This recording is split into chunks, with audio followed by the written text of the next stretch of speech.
Kisah yang pertama pada tengah malam ini berkenaan dengan satu kejadian yang berlaku ketika sekumpulan sahabat mengadakan camping di kawasan yang disebutkan ini adalah di Pulau Ubin. Mereka telah pun pergi ke Kampung Melayu untuk berkelah di sana.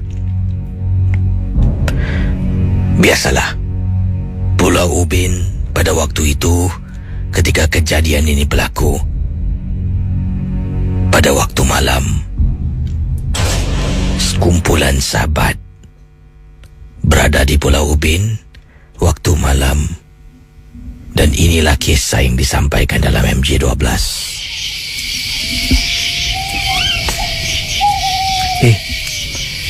Kayu cepat, api nak mati ni.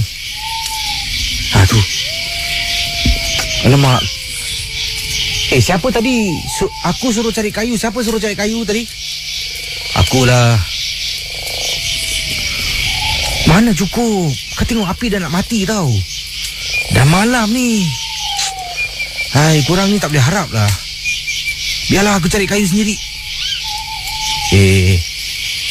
Kau pergi dengan aku. Jangan pergi seorang. Cepat. Lampu suluh mana? Kisah ini berlaku pada waktu malam. Malam yang pertama mereka berada di kawasan hutan di Pulau Ubin. Mereka mengadakan campfire, berkelah di sana. Jadi sekumpulan 5 orang sahabat, semuanya lelaki. Mereka masing-masing bila sampai diberikan tugasan. Ada yang harus dirikan kemah, ada juga yang harus cari kayu api supaya pada malam hari dapat digunakan untuk menghidupkan api sebagai cahaya pada waktu malam dan juga sebagai untuk menghalau nyamuk pada waktu malam. Tapi orang yang ditugaskan cari kayu memang mencari kayu, tetapi kayu yang dicari tak cukup. Jadi katanya Hamsyah dalam kiriman untuk Misteri Jam 12 di Ria 897 FM, Hamsyah berkongsi pengalaman yang beliau sendiri tak dapat lupakan. Katanya di sini, saya terpaksa, kata Hamsyah, malam tu juga. Waktu tu sekitar 7 lebih malam sebab dah gelap. Saya dengan seorang lagi kawan terpaksa ambil lampu suluh cari kayu api. Kita memang nak gunakan kayu api pada waktu malam. Kalau tidak, kisi gelap dan banyak nyamuk. Saya dengan teman pun berjalan. Jalan jauh daripada tempat kami berkelah. Jom lah. Okey. Pendengar Misteri Jam 12. Saya dengan teman jalan, nampak kayu kita angkat. Yang ni boleh, yang ni? Boleh. Yang ni. Uish, banyak ni semut. Jangan. Yang ni jangan. Okey. Betul lah itu. Suruh cari kayu pun tak boleh. Tak boleh harap lah. Dah lah. Jom lah, depan sikit.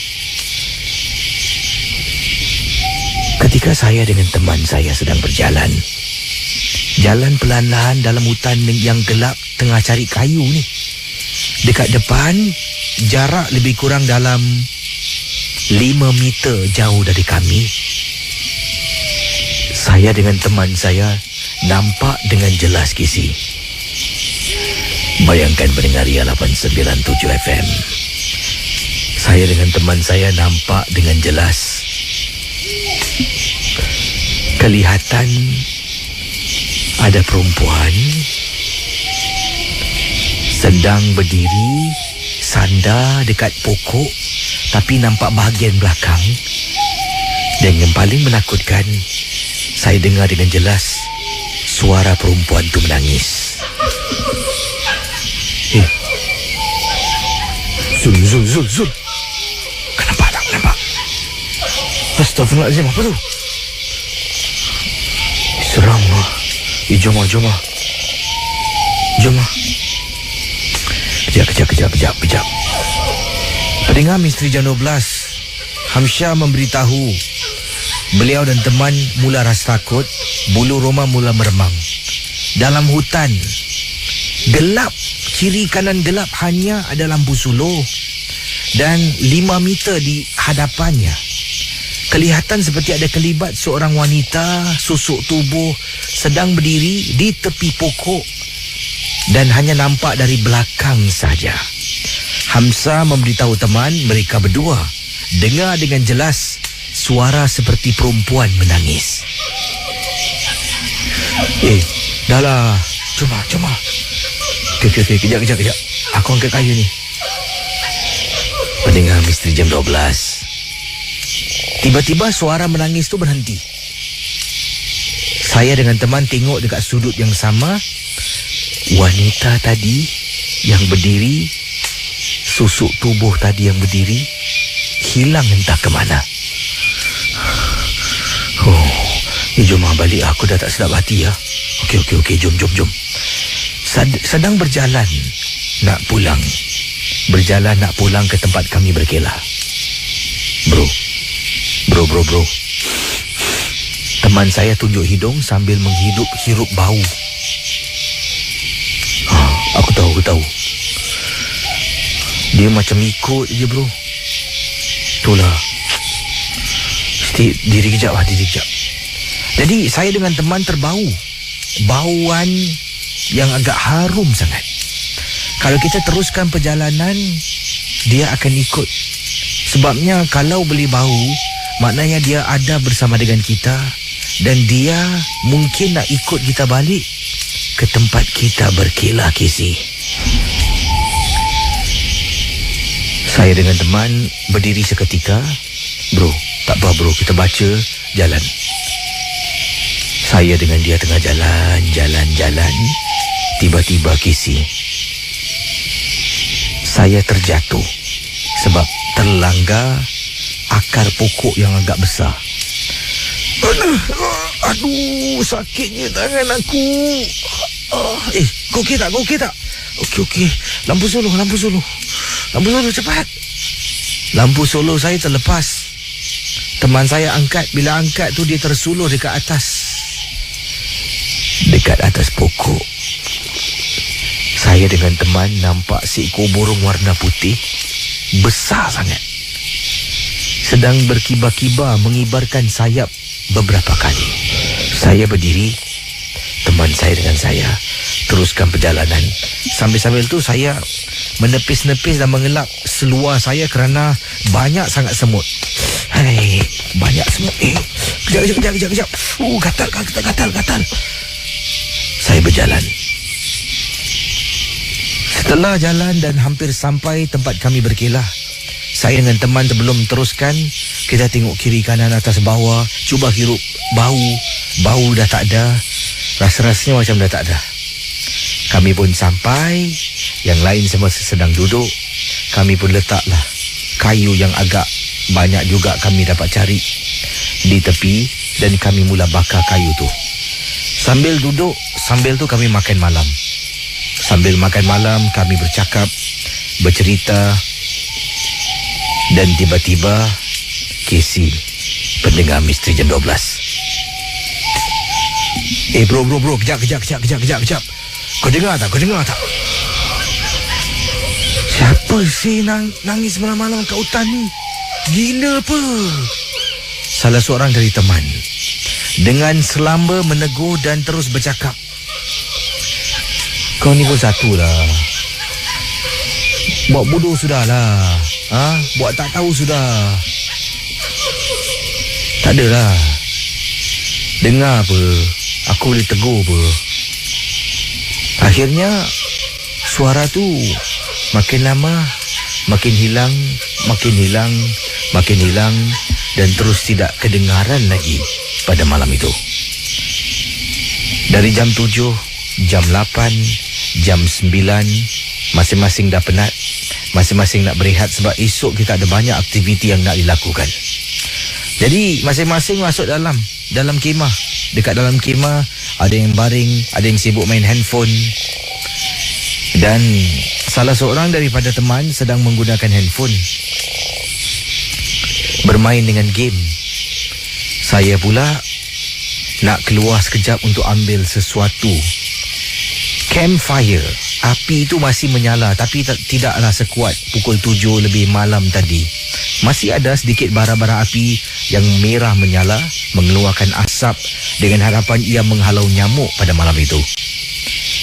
Saya selak pintu camp ataupun kemah kami. Dekat luar, susuk tubuh wanita yang saya nampak dekat tepi pokok bila saya sedang mencari kayu api berada di luar kawasan tempat kami berkelah, Casey. Baru nak keluar, saya tak jadi. Saya masuk balik, tutup pintu, saya baring. Sambil baring, mulut saya membaca Bismillahirrahmanirrahim, Alhamdulillahirrabbilalamin, Ar-Rahmanirrahim. Kau ni Afsal? Tak ada je, baca je lah. Habis nak buat apa? Casey, benda tu ikut kita, Casey. Malam tu dia datang lagi, suara tu datang lagi. Saya rasa dia tak boleh ganggu kita. Dia hanya boleh datang menakut-nakutkan kita dengan kehadirannya. Sebab semua teman-teman yang ikut semua steady jack bila dengar suara menangis, bila rasa bau yang busuk, bau wangi, semua tidak ada rasa gentar. Maka itulah pada pandangan saya, kami semua tidak terkena gangguan seperti kena rasuk, kena sampuk. Hanya setakat kedengaran suara yang menakutkan dan kelihatan seperti ada kelibat berdekatan dengan kami. Jadi pendengar Ria 897 FM, kata teman kita ni, bayangkan kalau dalam kumpulan kami ada perempuan. Kemungkinan perempuan itu akan jadi mangsa kena sampuk. Terima kasih dan selamat tengah malam, Casey. Saudara pendengar Ria 897, kisah berikut ini yang ingin saya bacakan kepada anda semua. Ini adalah peristiwa yang dikongsi sama. Ini berlaku di sebuah rumah. Ini kisah ini diceritakan di Malaysia. Lebih tepat lagi, pengalaman yang diceritakan ini berlaku di Kedah, di sebuah kampung yang mana katanya di sini ini adalah sebuah homestay dekat Kedah yang pernah terjadi pada beliau, iaitu pada tahun 2007. Jadi 2007 kisah yang diceritakan ini terjadi, berlaku ketika dia dan juga 2 orang lagi sahabat, 3 orang lah. Ini adalah pengalaman peristiwa yang tak dapat saya lupakan.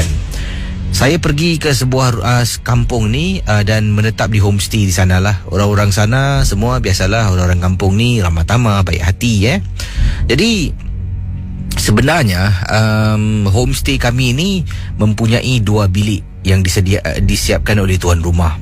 Jadi 2 bilik ni adalah kami bertiga pergi, seorang perempuan dan 2 orang lelaki.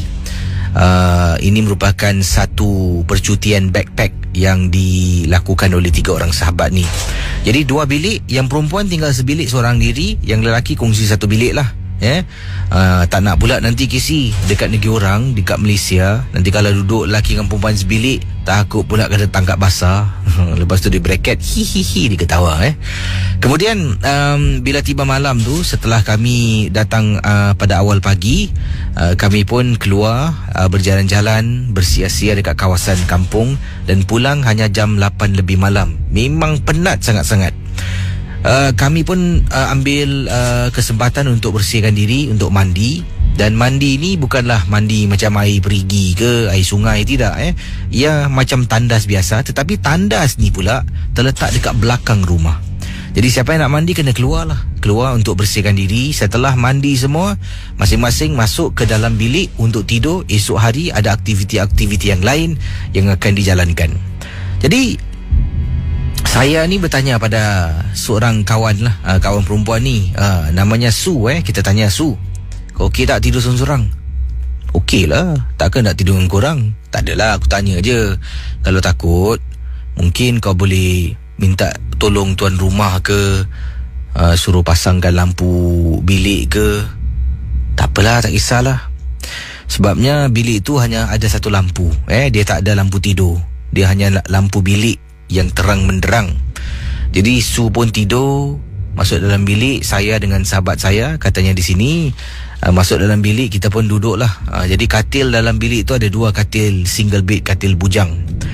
Masing-masing ambil satu, tengah baring. Akhirnya teman saya ni tengah bercakap-cakap dengan dia, tiba-tiba dengar dia berdengkur, dah masuk alam tidur. Saya pula yang tak boleh tidur. Jadi apa yang terjadi, tiba-tiba pintu bilik kami diketuk. Kemudian saya pun bangun, saya buka pintu. Su, ada apa? Aku tak sedap hati lah tidur seorang. Kenapa, Su? Tadi aku tengah baring, aku dengar macam orang psst, psst, psst. Aku buat bodoh lah. Aku ingatkan kat luar ke, tuan rumah ke. Kemudian lagi bunyi psst, psst. Habis kenapa? Kau tahu aku tengah baring kat katil. Dekat atas almari ada orang tengah baring. Pendengar Misteri Jam 12, homestay yang saya tinggal ni, tuan rumah tak ada di dalam. Tuan rumah ada di rumah sebelah homestay kami. Jadi ini adalah sebuah rumah secara tersendirinya. Ini adalah rumah yang digunakan untuk para pelancong yang datang untuk menginap di rumah ini sebagai tempat homestay. Dan adalah bayaran yang dikenakan, bayaran minima sangat-sangat. Jadi tuan rumah tak ada. Dalam rumah tu hanya kami bertiga, Kisi. Teman saya Su beritahu. Mula-mula dengar orang psst, psst. Kemudian bila dia terpandang dekat almari, ada orang tengah baring di atas. Saya ni pun nak beranikan dirilah. Sekejap aku tengok. Saya pergi dekat bilik Su. Agak gelap. Saya hidupkan lampu. Tengok kiri, tengok kanan, tengok atas, bawah. Tengok macam tak ada apa-apa. Saya cakap, Su, agaknya kau tidur gelap sangat tak? Bukalah lampu. Tak nak lah. Sekarang aku tak nak. Buka lampu pun aku tak nak tidur dalam bilik tu. Janganlah, seram lah. Macam mana sekarang ni? Takkan kau nak tidur dengan kita? Bolehlah, tolonglah. Okeylah. Kau tidur atas katil lah. Aku tidur bawah, kata saya kepada Su. Jadi sekarang ni perancangannya, Su terpaksa tidur dengan kami. Su tidur atas katil single bed. Teman saya seorang dah masuk alam mimpi, dah tidur di atas katil single bed. Saya terpaksa tidur dekat bawah, dekat atas lantai. Sekarang tak ada tilam. Jadi saya kena pergi bilik Su, ambil tilam, bawa pergi bilik sebelah, bentang atas lantai dan tidur di atas lantai. Itu yang saya perlu buat. Su pun dah masuk bilik, dah baring dekat atas katil. Saya pun pergi, masuk dalam bilik Su. Jadi saya tak buka lampu sebab lampu dekat koridor homestay ni agak terang dan menerangi dalam bilik tu. Saya pun angkat tilam. Tengah angkat tilam, saya tergerak hati untuk toleh. Terperanjat saya bila nampak Su, teman saya, sedang diri dekat pintu. Su, dah lah, pergi masuk bilik. Aku nak angkat tilam ni. Pergi masuk bilik. Kemudian saya nampak Su, kalau dia nak masuk bilik, dia kena jalan sebelah kanan. Ini dia jalan sebelah kiri terus. Maknanya dia pergi dekat kawasan ruang tamu pada malam tu. Saya pun angkatlah tilam tu, jalan sampai depan bilik. Saya terperanjat. Saya nampak Su sedang baring di atas katil. Tak apa, dah letak tilam, sekarang nak patah balik, ambil bantal pula. Yang menghairankan saya, bila saya patah balik, pintu bilik sebelah ditutup, Casey. Bila saya keluar angkat tilam, saya tak tarik pun pintu. Sekarang ni macam mana pintu tu boleh tertutup? Tak apa, kuatkan semangat. Bismillah, tolak pintu. Sedang tolak pintu, berjalan menuju ke arah pintu. Psst. Psst. Saya toleh tengok atas almari. Ya Allah, Casey. Dia dekat atas almari, Casey. Seperti mana yang dibayangkan oleh Su kepada saya terpaksa buat apa yang patut. Mengambil bantal, kembali ke dalam bilik saya, tidur di bawah atas lantai dengan beralaskan tilam. Sampailah waktu pagi. Kita bangun, teman terperanjat nampak Su tengah tidur. Kenapa Su tidur sini? Saya cuma katakan yang Su tak sedar hati, tak nak cerita panjang. Keesokan harinya, saya beritahu pada tuan rumah, ada tak bilik ataupun rumah yang lain yang boleh kami menetap. Kami cuba berikan alasan lah. Dan Alhamdulillah kami dapat berpindah ke homestay yang lain, yang dekat, tetapi tidaklah seseram yang apa saya kongsikan awal tadi. Terima kasih dan selamat tengah malam. Okey saudara, kisah berikut ini yang ingin dikongsi sama oleh Elfie, salah seorang anggota kumpulan paranormal yang beliau anggotai. Nama kumpulan paranormalnya Night Effect. Night Effect. Yang mana salah satu eksperimentasi yang dilakukan ni adalah satu eksperimentasi yang mana beliau mengikut sebuah kumpulan paranormal melakukan perkara ini, tapi ini dilakukan bukan di Singapura, malah sebuah kumpulan paranormal yang berasal dari negara China. Apa yang berlaku dalam video tu, kata beliau, tapi beliau tidak merakamkan video sebabnya lebih mujarab kalau perkara ini dilakukan tanpa sebarang alat elektronik. Dikatakan entiti ini boleh mengesan kehadiran alat elektronik yang mempunyai signal-signal tertentu dan akan mengganggu segala eksperimentasi. Jadi dalam video yang dilakukan di China ni, ini adalah video contoh, bukan satu eksperimen yang betul, tapi contoh. Saya pun buat apa yang disarankan dalam video tu, yang mana kita telah pun pergi ke salah sebuah kubur Cina di Singapura. Kita membawa satu jenis besi yang panjang sangat. Besinya halus dan panjang. Di hujung besi itu kita ikat dengan dikatakan di sini di hujung besi itu kita ikat dengan tali warna merah. Kemudian kita akan pacakkan tali merah tu betul-betul bersebelahan di atas tanah, bersebelahan dengan salah sebuah kubur yang ada di tapak tanah perkuburan. Jadi beliau lakukan hal ini dan inilah pengalaman yang diceritakan. Jadi sekiranya kita dah pacakkan sedalam yang mampu, cocok lebih dalam lebih baik. Jadi tali itu akan terkeluar sedikit daripada tanah, dengan besi itu masih lagi terpacak dalam tanah di sebelah kubur. Ketika eksperimentasi ini dilakukan, kami hanya 6 orang saja. Seperti yang dikatakan, tidak dibenarkan membawa sebarang alat-alat elektronik. Kesemuanya ditinggalkan dalam kereta, tapi kami nak tengok sendiri. Adakah ini sesuatu yang benar-benar boleh berlaku ataupun tidak? Jadi dalam eksperimentasi ini, benang merah ni kalau kena tepat pada waktu dan caranya, dia akan perlahan-lahan terus masuk ke dalam tanah seperti ada orang tarik dari bawah. Setelah berbuat demikian, saya dengan anggota paranormal yang lain berdiri di sekeliling besi yang dipacak di atas tanah tu dengan benang di hujungnya yang terbenam dalam tanah. Kami pun masing-masing tunggu saat-saat benang tu bergerak. 5 minit, masuk 7 minit, masuk 10 minit, minit yang ke-14. Sebab saya mengira waktu menggunakan stopwatch. Minit yang ke-14, benang tu bergerak. Seolah-olah dari bawah ada orang tarik.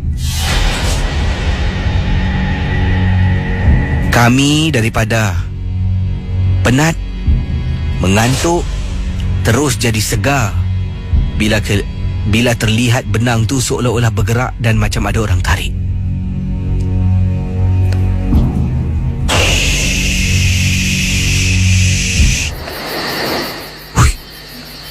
Nampak tak? Aku nampak. Bayangkan mendengar Ria 897 Mereka di kawasan tapak tanah perkuburan. Langkah yang pertama, benang tu dah ditarik sedikit. Kami pun diam, perhatikan. Minit ke-14 dia tarik sikit, kemudian masuk 15, masuk 20, masuk 25, minit ke-30, minit ke-34. Benang tu ditarik sampai semua benang Mira terbenam dalam tanah, Casey. Bayangkan pendengar Ria 897 FM. Jadi bila benang tu dah masuk dalam tanah, semua dah masuk dalam tanah, kita pun cabut besi yang dipacak tu. Cabut besi. Terus kembali ke kenderaan, sebab kita takut nak berada dekat kawasan yang mana benang dah masuk ke semuanya. Naik kenderaan dan tinggalkan kawasan tapak tanah perkuburan. Salah seorang daripada teman saya tiba-tiba berdiam diri, seolah-olah dia ni macam kena rasuk. Kami tepuk-tepuk dia beberapa kali, tidak respon. Dia hanya memandang ke satu arah saja. Kita cuba tenangkan dia. Ramai-ramai kita membaca surah dan baca. Akhirnya hampir setengah jalan membaca surah, dia sambut membaca sama-sama dengan kita. Sampailah baru dia kembali seperti biasa, Casey. Itulah pengalaman kisah daripada kumpulan Paranormal Night Effect.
Kisah yang diceritakan ini datang daripada seorang perawat namanya Haji Sulaiman yang berkongsi kisah. Katanya, Assalamualaikum Casey. Waalaikumsalam.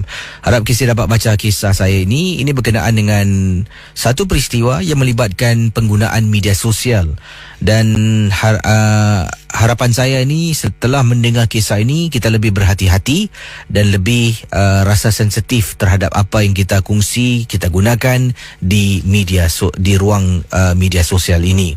Inilah kisah yang dikirimkan kepada saya ke alamat ria@mediacorp.com.sg, kiriman dari Haji Sulaiman.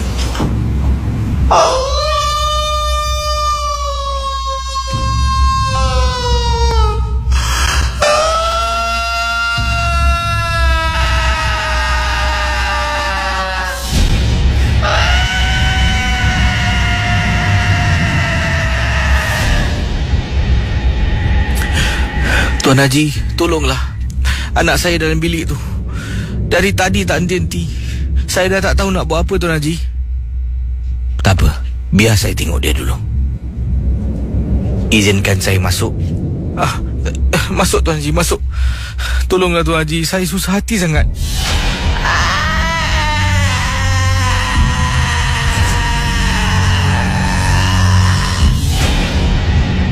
Bismillahirrahmanirrahim. Apa masalah kau ni? Apa masalah kau? Kenapa kau datang?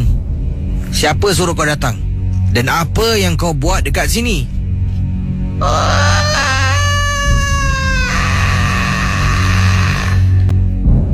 Pendengar Ria 897 FM.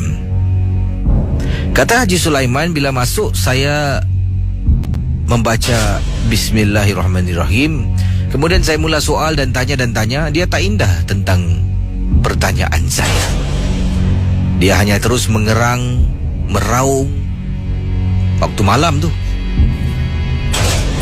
Jadi saya mula membaca beberapa surah untuk dapatkan perhatian dia, yang saya sedang bercakap dengan dia. Saya mula baca dan baca. Saya tanya lagi soalan, saya baca lagi, saya tanya soalan, baca lagi, tanya soalan, sampaikan perhatian dia dapat saya miliki.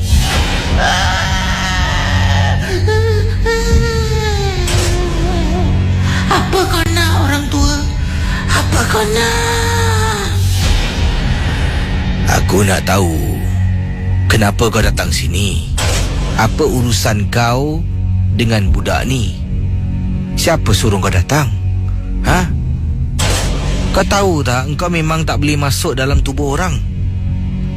Tempat kau bukan dekat sini. Engkau tak takut ke dengan azab neraka?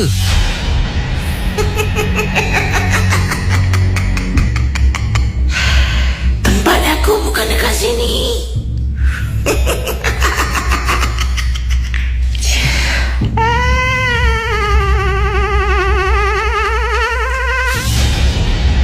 Tiba-tiba dia membuat satu bunyi yang juga menakutkan. Matanya dia beliakkan, kemudian dia tunjuk. Jari telunjuk menunjuk ke satu arah. Bila saya tengok, saya pandang, dia menunjuk kepada laptop yang ada di atas meja dalam bilik tersebut. Dia tunjuk dekat laptop tu sambil mata terbeliak, sambil dia mengeluarkan bunyian yang agak menyeramkan pada malam tu.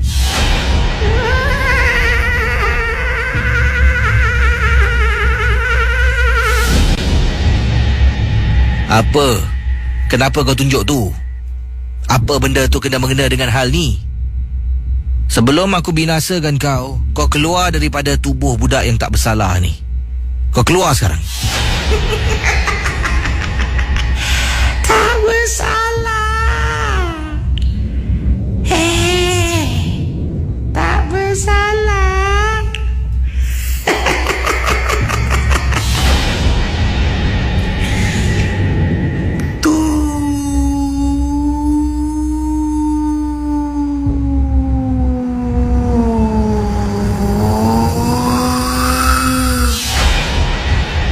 Saya suruh ibunya mengambil laptop dan serah pada saya. Saya membuka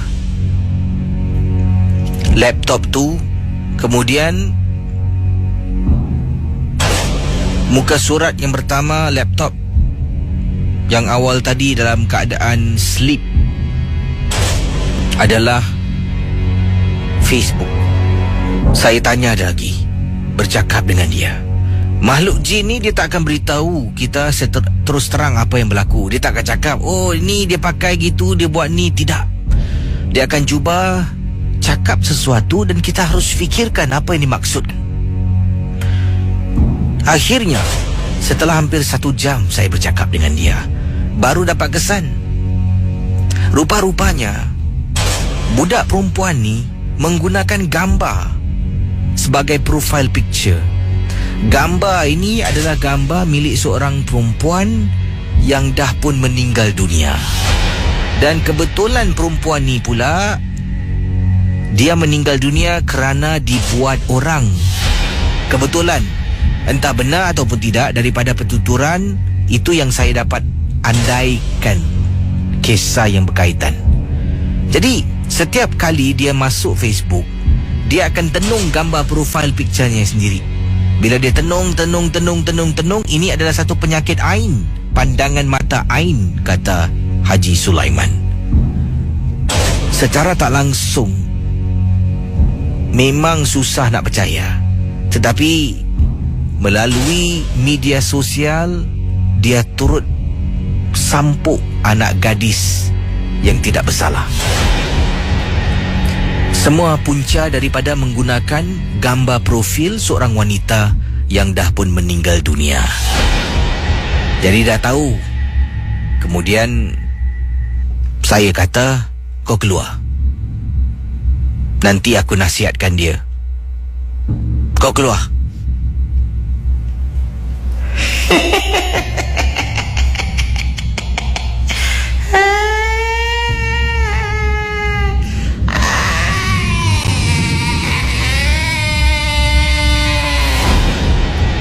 Degil Kisi tak nak keluar. Tak nak keluar. Saya bercakap dengan dia, terus dah tak layan. Dah tak layan, tak indahkan saya. Saya mula membaca dan baca dan terus membaca, sampaikan dia terpekik-pekik Kisi. Dia kata sakit, dia kata panas. Kemudian suara budak ni keluar. Mak, tolong mak. Mak, tolong. Mak, tolong. Ika dah baik mak. Ika dah sihat. Mak dia pun kata dengan saya, Tuan Haji, terima kasih ya, terima kasih. Saya kata pada mak dia, awak jangan percaya tipu hila jin ni. Saya baca lagi, terus dia keluar, dia pekik-pekik dan maki hamun semua jalan terus. Saya cuba berusaha. Akhirnya mungkin dia mengaku gagal. Dia tinggalkan dan terus tidak kembali. Terima kasih dan selamat tengah malam. Pendengar Ria 897, anda boleh hubungi saya di 669-11897 dalam Misteri Jam 12 bersama dengan saya Casey. Dan pada pagi ini saya nak bacakan satu lagi kisah yang ini. Cerita ini dikongsi sama oleh pendengar kita. Katanya di sini Casey pernah putarkan audio iaitu lagu Lingsir Wengi dan sebenarnya sebelum Casey putarkan audio tu, saya ada juga mendengar audio yang disebutkan.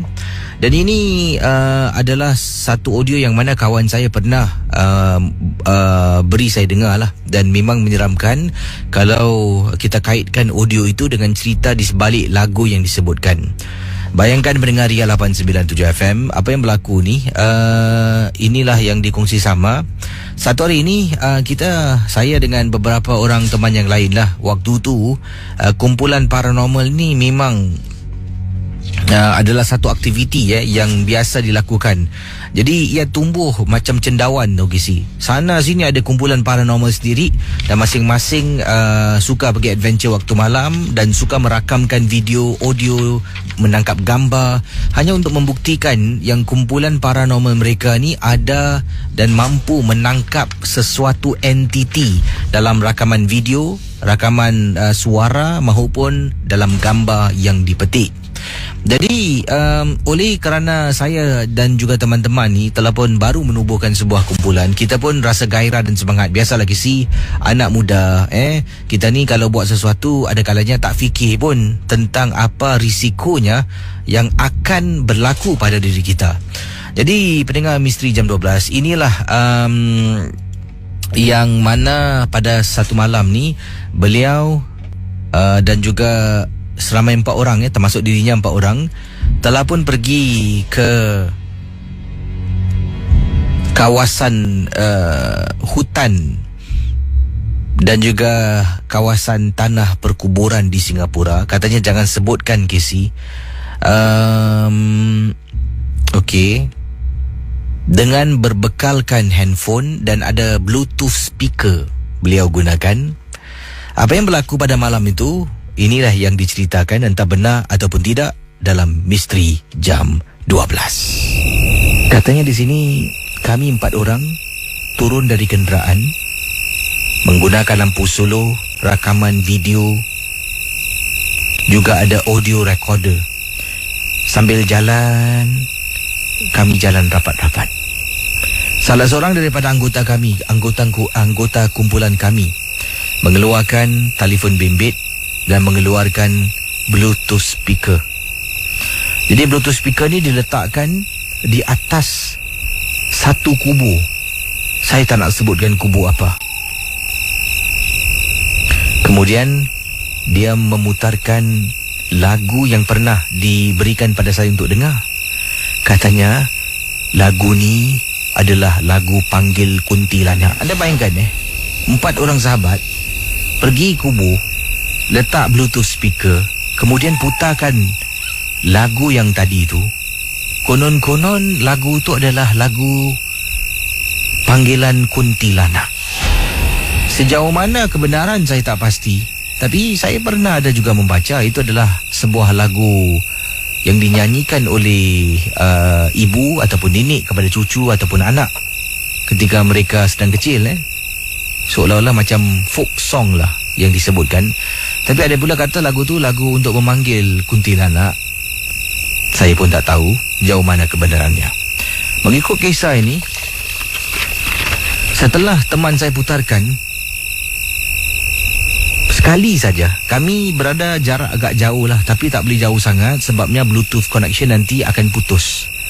Jadi jauh untuk kita masih lagi boleh stay connected antara handphone dan juga Bluetooth speaker. Dah putarkan, dah habis, kami pun tunggulah masanya. Seorang merakamkan video, seorang lagi sempat memetik gambar katanya di sini. Tiba-tiba dengar bunyi bunyi burung hantu. Setahu saya Kisi, kalau benda tu nak datang, kita akan dengar bunyi kehadiran burung hantu. Ini menunjukkan benda ni ada dekat kawasan yang kita ada. Masing-masing dah takut. Daripada kita sedang bersembunyi dan jarak kami adalah agak jauh antara satu sama lain, semua rapat, berdiri rapat dan erat kerana takut. Pendengar Ria 897, kita tunggu dan tunggu dan tunggu.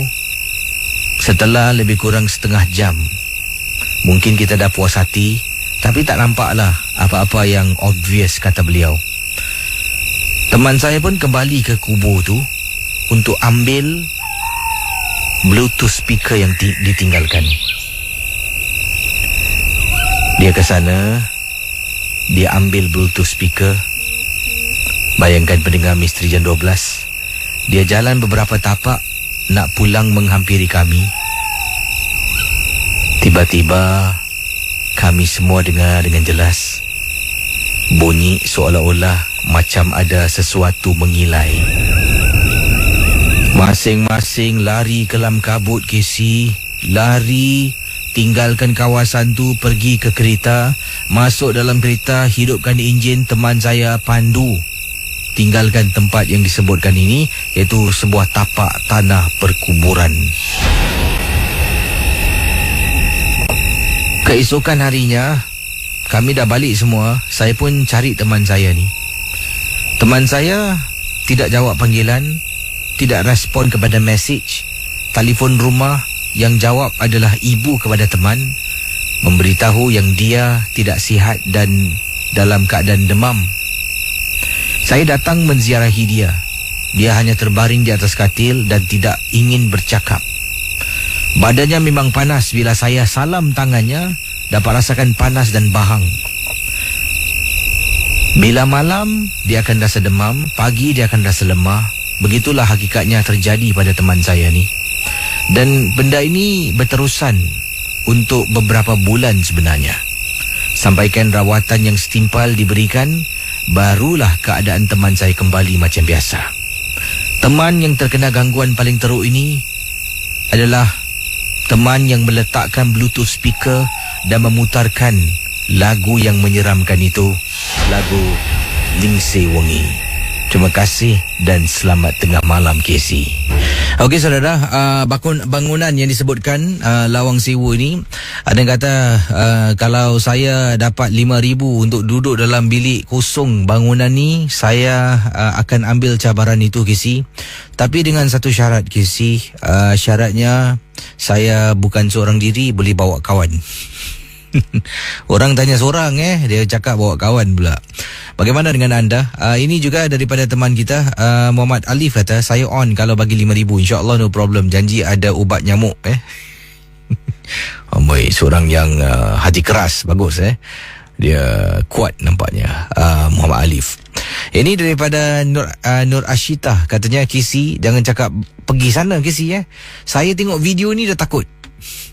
Tadi selepas menonton video ni, tiba-tiba kucing saya lompat naik katil. Saya terpekik punyalah kuat, Casey.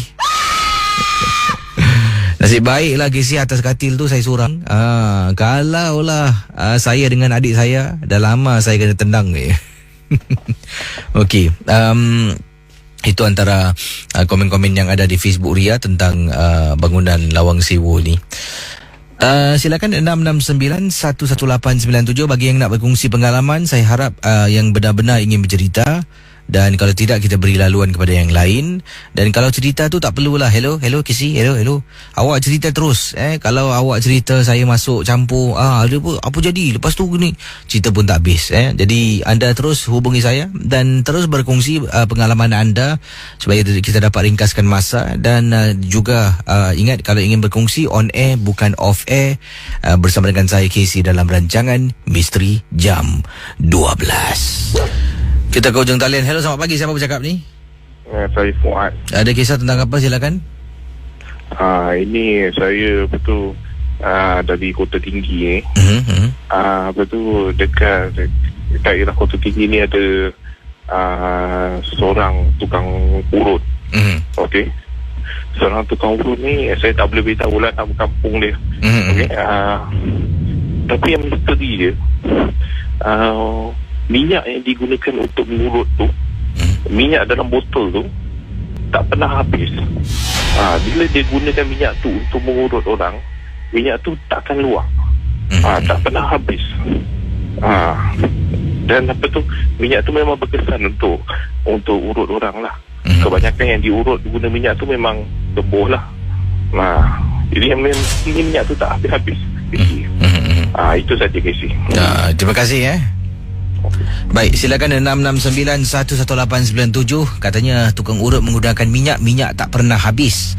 Jadi soalannya, bagaimana dia boleh tahu minyak tu tak akan habis? Adakah dia sendiri melihatnya ataupun ada dengar cerita daripada orang-orang, ataupun tukang urut tu mengaku sendirilah, ni aku gunakan minyak ni tak pernah habis.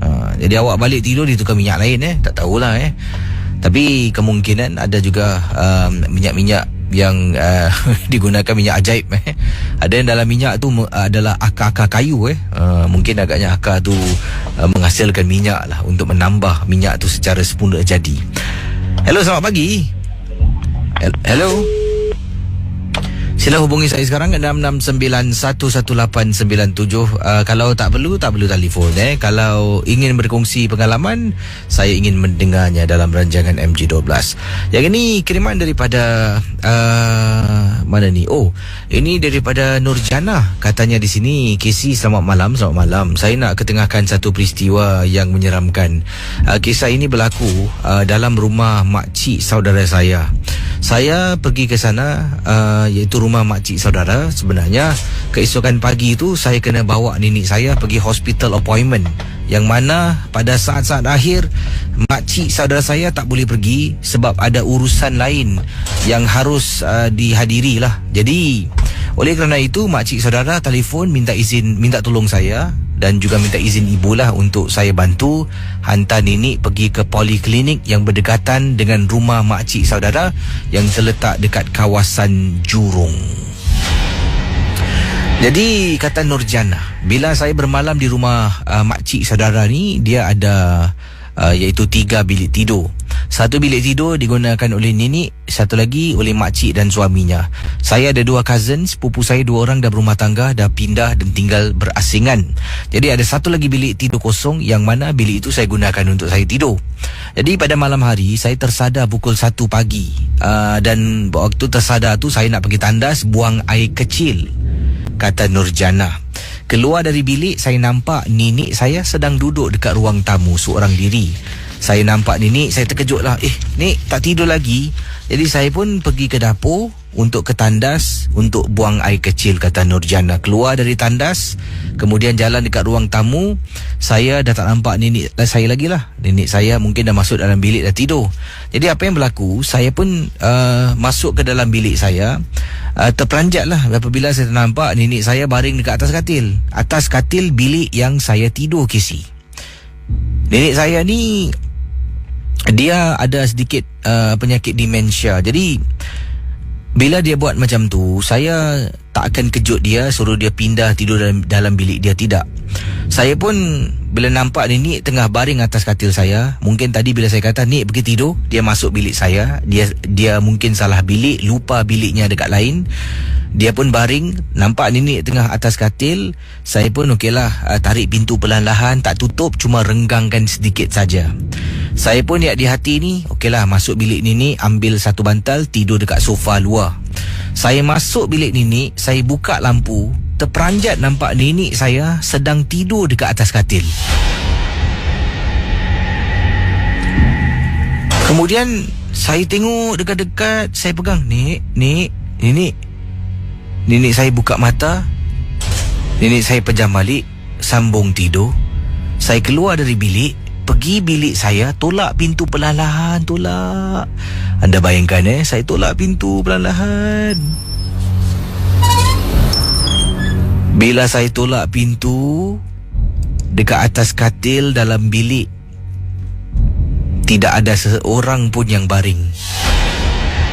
Sekarang persoalannya, saya nak tidur dalam bilik ni ataupun tidak? Sebab tadi nampak ada seolah-olah macam nenek saya yang tidur dalam bilik, tapi hakikatnya bukan. Dipendekkan cerita, Nurjana berkongsi pengalaman. Saya pergi dekat bilik tu, ambil bantal peluk dengan bantal kepala, letak dekat sofa di ruang tamu, tidur dekat ruang tamu. Bayangkan pendengar ya, pukul 1 lebih saya dah mula lelap dan sambung tidur. Jam 3 lebih terbangun. Bila saya terbangun, saya terpekik kerana buka mata, betul-betul dekat tepat sandar sofa ni, di belakangnya nenek saya tengah diri, dari atas tengok saya senyum. Saya buka mata, nampak wajah nenek yang menakutkan. Saya terpekik.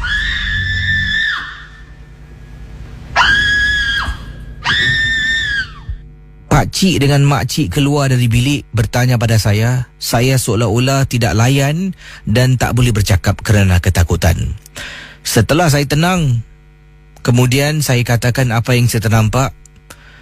Makcik dengan pakcik saya hanya mengatakan, "Dahlah, nenek kau kan suka kacau-kacau." Sebab nenek saya yang nyanyuk ni, Kisi, pada waktu itu dia memang nanti tengah duduk, dia akan ganggu orang, dia akan sembunyikan beg orang, dia akan mengganggu kita lah, dalam pengalaman yang dikongsi sama di sini ya. Jadi diteruskan pengalaman ini. Oleh kerana itu, makcik saya hanya menggunakan alasan sebagai nenek saya dan nyanyuk memang suka buat benda-benda macam tu. Jadi jangan fikir bukan-bukan. Mereka masuk balik tidur, saya yang tak boleh tidur.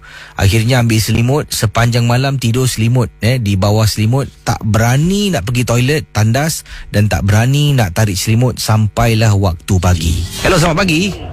Selamat pagi. Hai, siapa tu? Kisah nama saya Syah. Syah, ada pengalaman dari kisah tentang apa ni? Silakan. Okey, dia pasal bawa teksi ya. Aha, ini anda memandu teksi dah berapa lama ni? Saya 2 tahun. 2 tahun memang shift malam ke? Betul. Jadi shift malam. Kejadian dia tengah hari. Ini shift malam ni pun banyak cabaran juga Betul. Kadang-kadang kalau memandu ni, pernah tak anda mungkin rasa macam ada orang duduk belakang ke? Kadang-kadang rasa juga. Ini sekarang kisah cakap ini saya terasa ni. Jadi kisah anda berlaku pada tengah hari tu, apa yang berlaku? Silakan.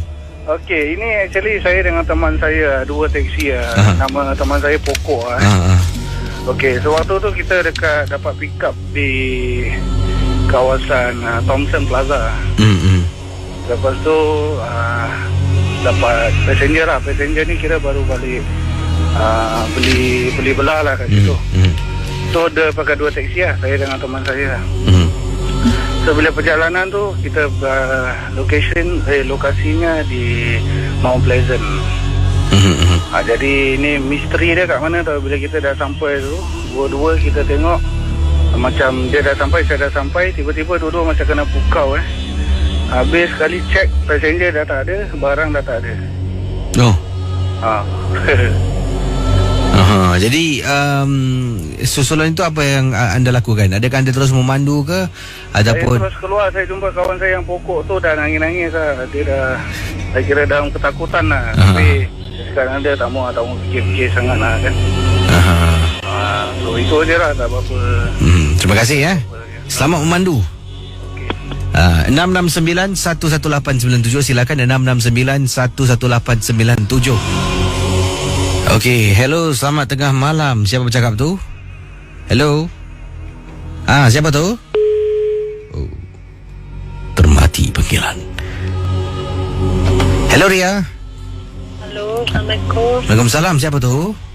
Nah, ini Mbak Yati. Mbak Yati. Jadi Mbak Yati ada pengalaman tentang apa ni? Silakan. Oh ya, saya di Indonesia ini ya. Saya ini kerja Singapura 5 tahun jalan. Dah berapa lama bertugas di Singapura ni? 5 tahun jalan. 5 tahun ya. Jadi Mbak Yati mau cerita ni tentang apa? Di Singapura kah di kampungnya? Di Singapura. Di Singapura. Okey, silakan. Saya Muslim punya, saya ada Muslim punya tahu lah. Tapi saya dari kecil sudah ada rasa itu. Ada barang saya tahu, orang tak nampak saya nampak, tapi orang tak percaya. Dan itu memang ada saya sejak kecil. Dan di Singapura itu saya tengok itu di tempo ini Kuang Yin punya sana. Saya tak percaya itu ada. 2 budak itu budak api. Saya adalah saya tak pernah takut. Ini budak apa-apa. Ini tunjuk lah atau apa lah. Saya tak pernah. Itu mungkin budak punya saya tak tahu. Majikan saya itu budak, saya hantar dia sana. Ya, begitulah. Dan saya selalu ingin tahu. Tapi tak ada kata saya tahu. Tapi itu apa? Saya selama itu pun saya tak pernah tidur. Tidur saya pun jam 3, jam 4, 3:30 sampai pagi 5 jam. Selama saya tengok itu di Kuang Yin. Itu pengalaman saya. Saya sangat thank you lah. Terima kasih.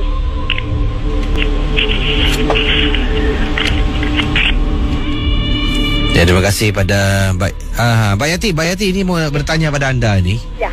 Kalau mungkin boleh beri sedikit masa. Ini ingin bertanya, ada enggak mungkin tidak semualah, tetapi ada juga pembantu-pembantu yang difahamkan daripada pengalaman Misteri Jam 12 ya.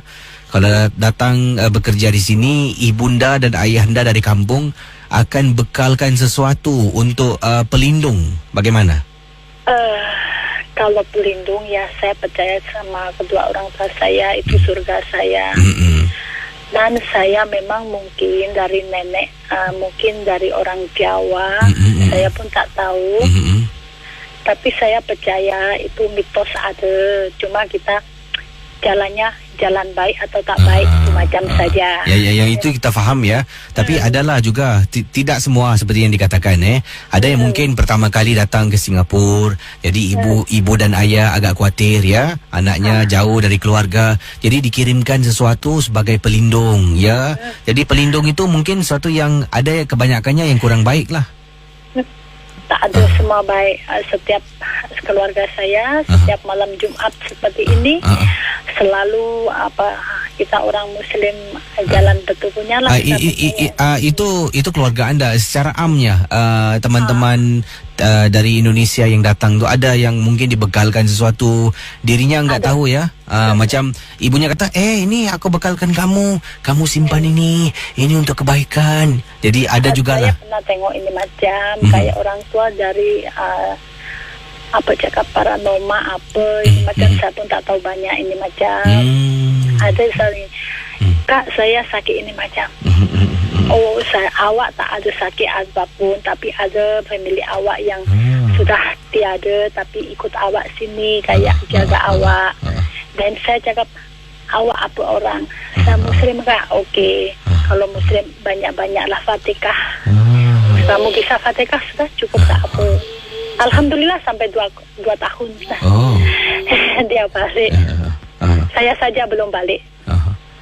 Jadi suara siapa tu? Tak ada. Tak ada. Ada suara. Ada Okey. suara. Tak ada. Terima kasih ya. Selamat pagi. Tak apalah.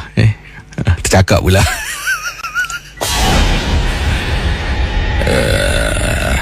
Baik, kenapa saya bertanya ni? Ini membawa saya kepada satu kisah yang ingin saya kongsi bersama dengan anda berkenaan dengan seorang pembantu tenaga kerja Indonesia, TKI. Ini kiriman daripada Sulastri. Beliau sendiri tidak tahu katanya di sini Bang Casey, nama saya Sulastri, ingin berkongsi pengalaman dan ini kisah yang diceritakan oleh Sulastri. Katanya datang ke Singapura untuk bekerja. Orang yang pertama datang ke Singapura untuk bekerja adalah saudara beliau dan dari situ dia ajaklah saudaranya mengajak beliau.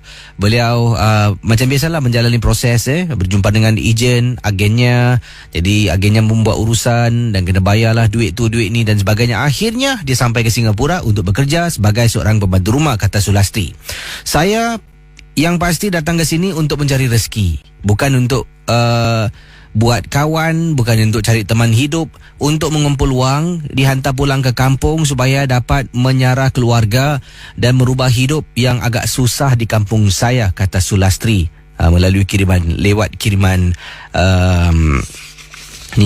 ini adalah print screen yang saya buat melalui Facebook, private message di Facebook.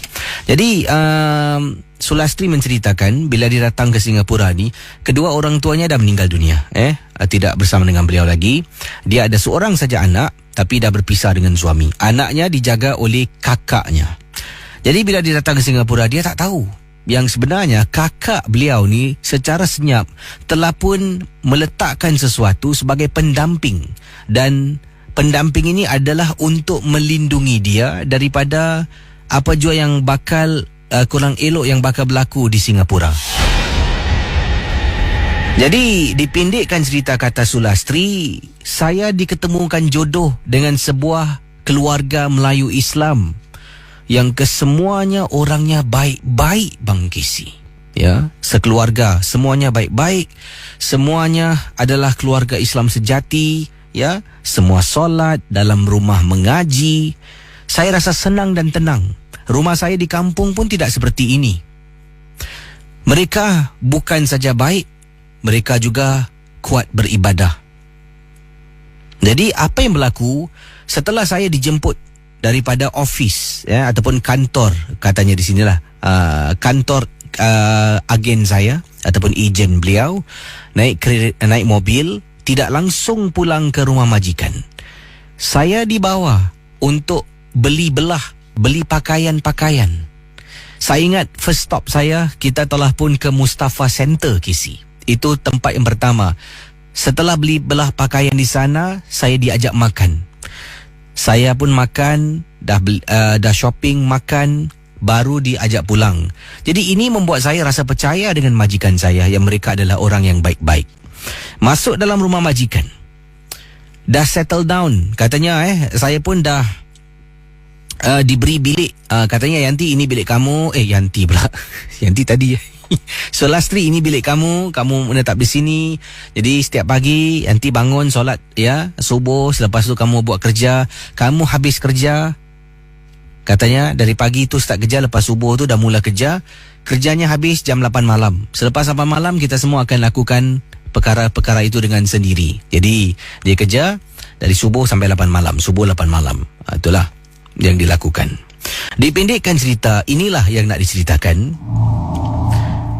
Bila saya berada di rumah ini, keluarganya baik-baik, solat berjemaah, mengaji, tutur bicara yang baik-baik. Enggak pernah saya dengar mereka bergaduh antara satu sama lain. Akan tetapi hampir setiap malam akan kedengaran suara wanita menangis di hadapan pintu masuk rumah majikan saya. Kedengaran suara wanita menangis. Jadi pendengar Ria 897 FM, Yanti katanya, Yanti lagi, Sulastri katanya terperanjat. Kenapa dong orang baik-baik ini depan rumahnya ada bunyi tangisan yang menyeramkan? Akhirnya beritahu tuan majikan pun katanya ada terdengar. Periksa. Rupa-rupanya dalam beg saya, bagasi dibawa bersama sejenis tangkal.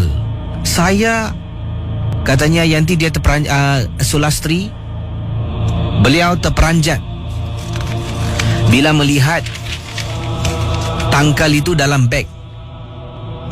Jadi tuan rumah, majikan tanya, ini siapa punya?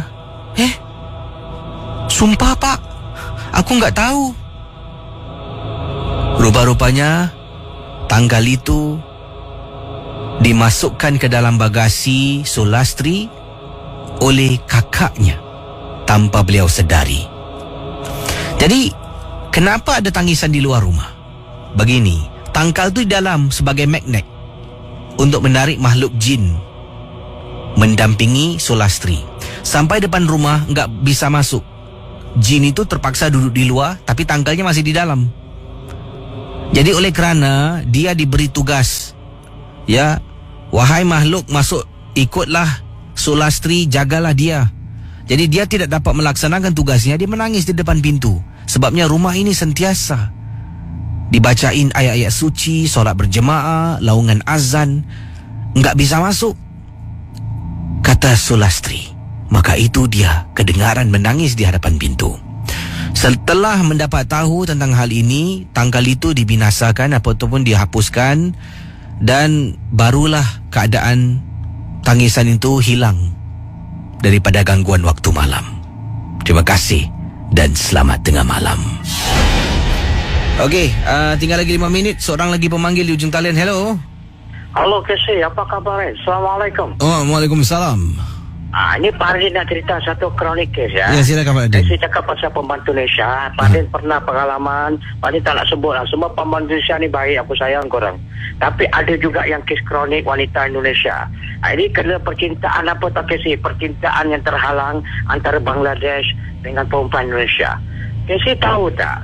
Bukan semua, kadang-kadang memang kita tidak bertepuk sebelah tangan, tidak berbunyi.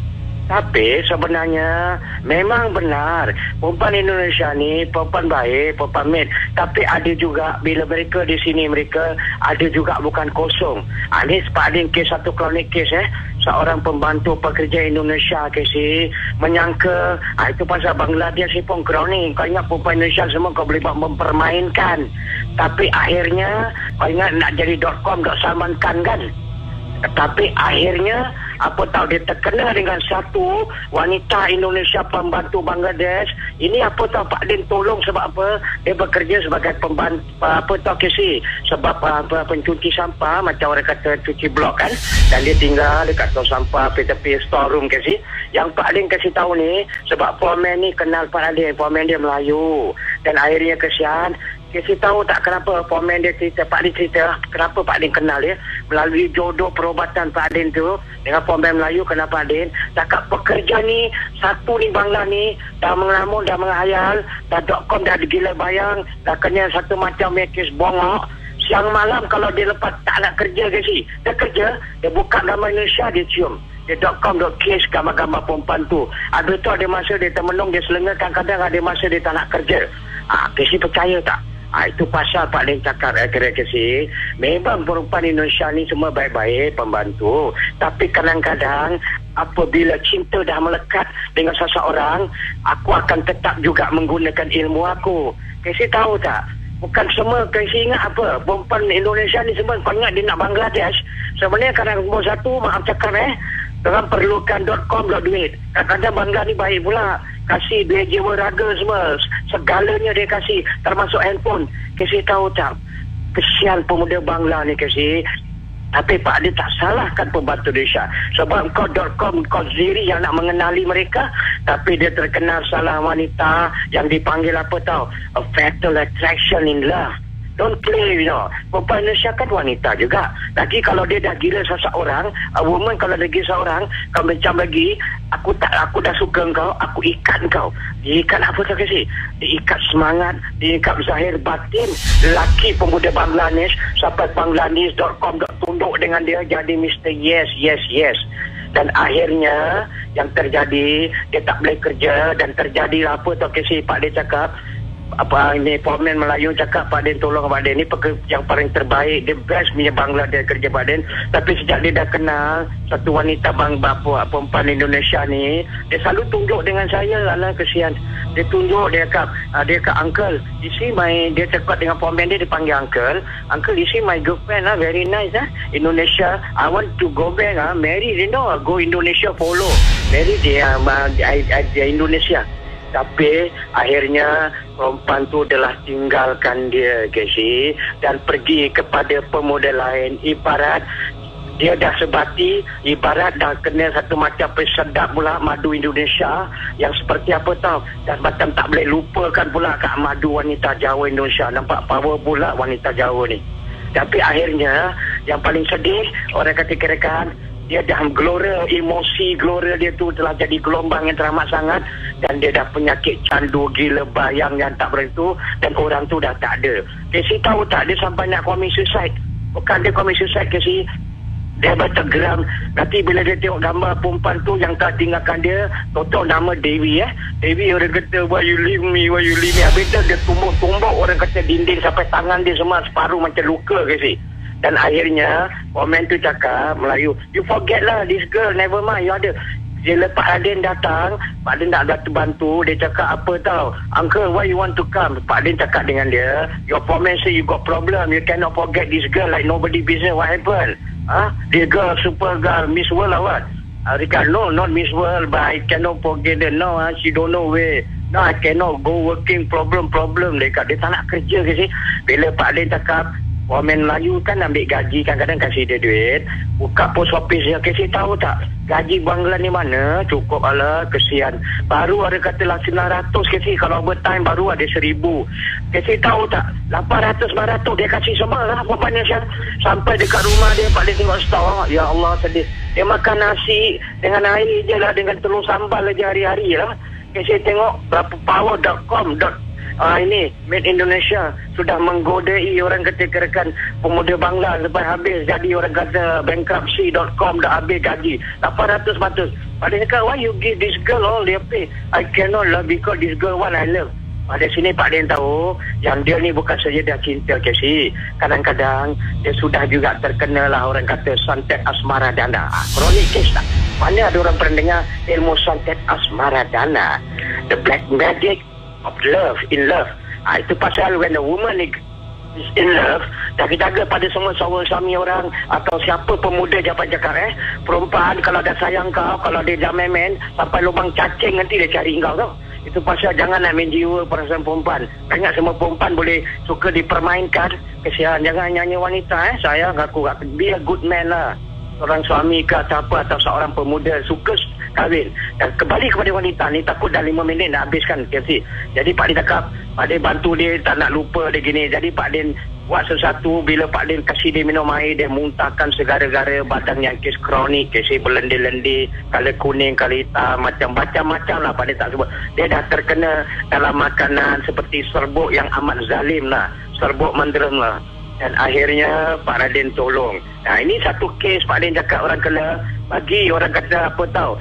Ada satu juga wujud juga orang kata kirakan bagi Pak Din cakap jujur kalau kita tengok dekat City Plaza, banyak juga wanita Bangladesh dengan Indonesia. Jangan ingat mereka tu mencintai. Mereka kadang-kadang bercintai dokon dok duit. Tengoklah 800-900 dia kasih sampai bankrupt, selai sepinggang tak makan. Tapi akhirnya Pak Din tolong dan dia lupa, dan dia dapat melupakan perempuan yang telah pindah kasih, tak nak ingatkan dia. Dan dia kata, no uncle, thank you, no I don't want to think of any maid, only love, I take care of my mother. I said, you give your mother money kan better, you have mother? I have mother is heaven, for a son, okay, thank you uncle. Dia panggil aku bayar pula, thank you bayar. Okay lah, .com dah bayar tak apa. Tapi akhirnya Pak Radin bantu. Itu sajalah. Assalamualaikum.